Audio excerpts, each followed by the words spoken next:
Baik, di sini saya akan mempresentasikan tentang observasi lembaga amil zakat. Saya sendiri Sandarani Vidyaningrum dengan nomor NIM B94219095. Yang pertama yaitu dari latar belakang sendiri. Zakat merupakan salah satu rukun Islam memiliki makna strategis dalam kehidupan sosial umat. Menunaikan zakat selain sebagai implementasi kewajiban seorang muslim, juga merupakan wujud solidaritas sosialisasi terhadap sesama. Dalam kehidupan keseharian, kita dihadapkan pada realitas sosial ekonomi umat yang masih memerlukan perhatian dan solusi. Di sini lembaga yang saya observasi yaitu tentang Lazismu. Lazismu sendiri adalah lembaga zakat tingkat nasional yang berkhidmat dalam pemberdayaan masyarakat melalui pendayagunaan secara produktif dana zakat, infak, wakaf, dan dana kedermawanan lainnya, baik dari perseorangan, lembaga, perusahaan, dan instansi lainnya.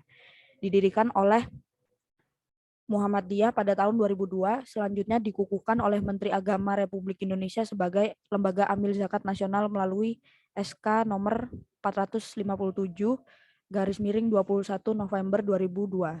Dengan telah berlakunya Undang-Undang Zakat nomor 23 tahun 2011, Peraturan Pemerintah nomor 14 tahun 2014, dan Keputusan Menteri Agama Republik Indonesia nomor 333 tahun 2015. Lazismu sebagai lembaga amil zakat nasional telah dikukuhkan kembali melalui SK Menteri Agama Republik Indonesia nomor 730 tahun 2016. Gambaran umum dari Lazismu sendiri didirikan oleh Muhammadiyah pada tahun 2002. Dasar hukum dari Lazismu berdasarkan hasil observasi dan wawancara diketahui bahwa dasar hukum dari pendirian Lazismu di Kota Malang adalah SK Menteri Agama nomor 730 tahun 2016 tentang pengukuhan Lazismu sebagai lembaga amil zakat berskala nasional Lasnas. Lazismu Kota Malang sendiri baru berdiri dan mulai beroperasi pada tahun 2012. Bahwasannya setelah dikeluarkan undang-undang baru tentang pengelolaan lembaga amil zakat beserta dikeluarkannya SK Menteri Agama nomor 730 tadi, semua lembaga amil zakat termasuk Lazismu harus mengurus perizinan kembali. Pada awalnya dasar hukum dari pendirian Lazismu ini yaitu SK Menteri Agama yang lama sebelum SK tahun 2016. Pada awalnya sebelum ada Lazismu, pengelolaan zakat maupun penghimpunan dana zakatnya masih dikelola oleh kantor pimpinan Muhammadiyah di masing-masing daerah.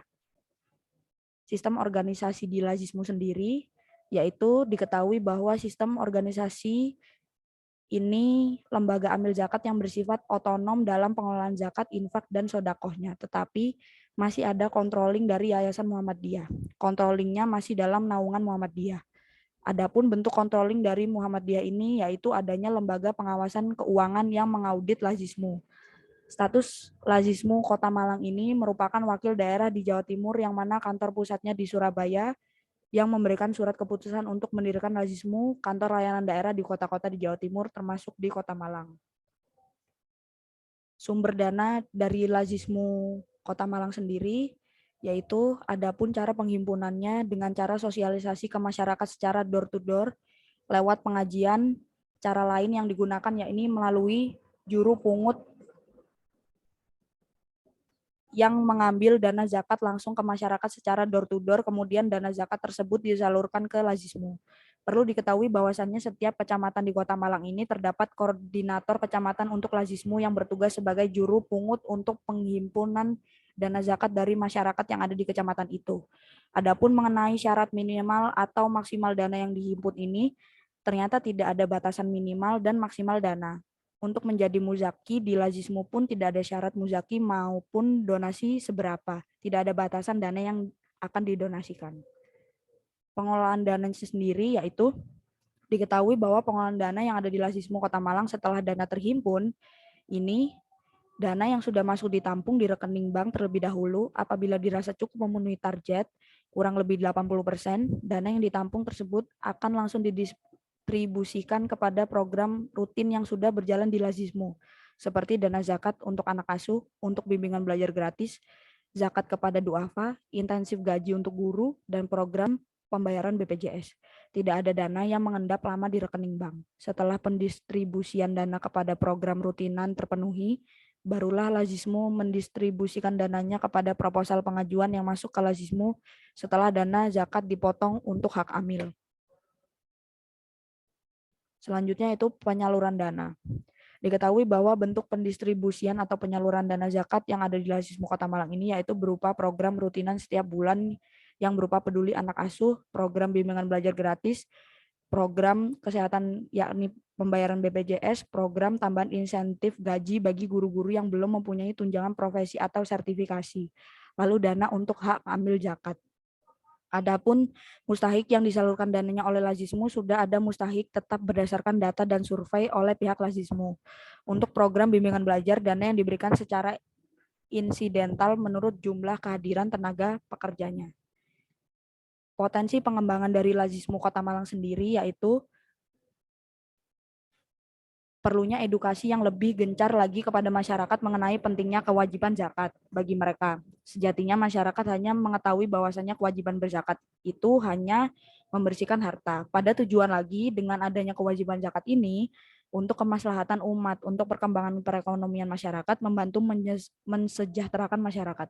Dikarenakan 8 asnaf ada di masyarakat, maka edukasi tentang hal ini perlu digencarkan lebih lagi ke masyarakat agar kesadarannya tentang kewajiban zakat bertambah dan mengubah mindset awal mereka. Berikut adalah lampiran observasi dari Lazismu Kota Malang.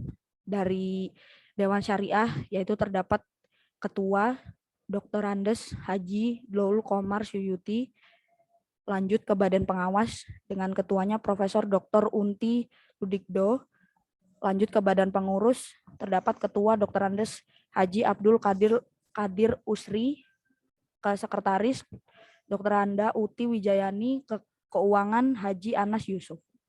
Berikut adalah lampiran observasi dari layanan Lazismu Kota Malang. Antara lain, terdapat rekening donasi untuk infak, zakat, dan sodakoh yang berupa tentang virtual account. Yang kedua, layanan ambulans yang bisa digunakan untuk masyarakat. Dan ini beberapa kegiatan dari Lazismu Kota Malang yang sudah saya sebutkan tadi. Ada layanan ambulans dan zakat kepada umat, lalu pembelajaran kegiatan gratis. Sekian dari saya, Sandarani Vidyaningrum. Terima kasih.